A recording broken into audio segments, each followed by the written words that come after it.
ઉપલેટા માનવ સેવા ટ્રસ્ટ દ્વારા સર્વરોગ નિદાન કેમ્પનું આયોજન કરવામાં આવેલ। રાજકોટ જિલ્લાના ઉપલેટામાં માનવ સેવા ટ્રસ્ટ દ્વારા સ્વર્ગવાસી નર્મદાબેન શિણોજિયાના સ્મરણાર્થે સર્વરોગ નિદાન કેમ્પનું આયોજન કરવામાં આવેલ, જેમાં રણછોડદાસ આશ્રમ અને ડોક્ટરો દ્વારા આંખના દર્દીઓની તપાસ કરવામાં આવી। ત્યારબાદ દર્દીઓના ઓપરેશન માટે રાજકોટ મોકલવામાં આવ્યા। આ કેમ્પના આજના ભોજન પ્રસાદ તથા કેમ્પના મુખ્ય દાતા તરીકે કેશુબાપા શિણોજિયા પરિવાર દ્વારા આયોજન કરવામાં આવ્યું। તેમજ આવેલ દરેક દર્દીઓને ભોજન પ્રસાદ માનવ સેવા ટ્રસ્ટ અન્ન ક્ષેત્રના રસોડાના દાતાશ્રીના સહયોગથી ભોજન પ્રસાદ વ્યવસ્થા રાખવામાં આવેલ। આ કેમ્પમાં માનવ સેવા ટ્રસ્ટ સાથે સંકળાયેલ સભ્ય આ કેમ્પમાં ખાસ ઉપસ્થિત રહ્યા અને આ કેમ્પનું સંચાલન માનવ સેવા ટ્રસ્ટ અન્ન ક્ષેત્રના સંસ્થાપક શ્રી લાલજીભાઈ રાઠોડ, સંજયભાઈ માકડિયા, કેશુબાપા શિણોજિયા, અસ્મિતાબેન મુરાણી, રમેશભાઈ આહુજા, ધામેચા સાહેબ, સીડી પટેલ ખાસ ઉપસ્થિત રહ્યા અને આ કેમ્પને સફળ બનાવવા જહેમત ઉઠાવી।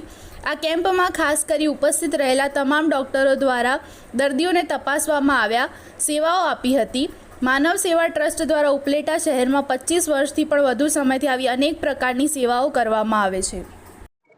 મારું નામ સંજીલાબેન નયનકુમાર કેશવલાલ શિણોજિયા, શ્રી માનવ સેવા અન્નક્ષેત્ર ઉપલેટા આયોજિત સ્વર્ગવાસી નર્મદાબેન કેશવલાલ શિણોજિયા તરફથી આજે કેમ્પ રાખેલ છે, નિદાન કેમ્પ રાખેલ છે અને ગરીબ માણસોને બધું નિદાન ફ્રી ઓફમાં કરવામાં આવે છે અને ગરીબ માણસોને ભોજન પ્રસાદી પણ ફ્રી ઓફમાં દેવામાં આવે છે।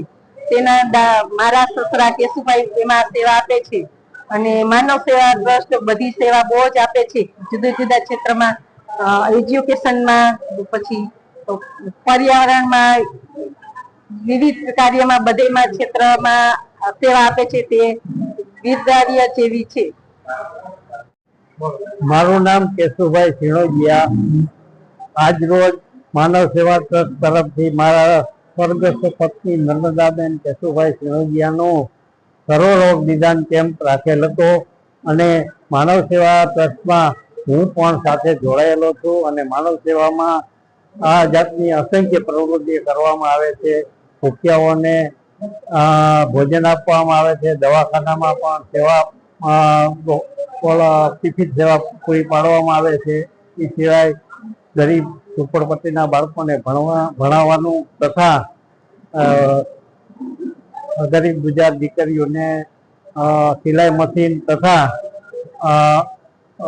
બ્યુટી પાર્લરનું શિક્ષણ આપવામાં આવે છે અને એ સિવાય અસંખ્ય પ્રવૃત્તિ જેવો કે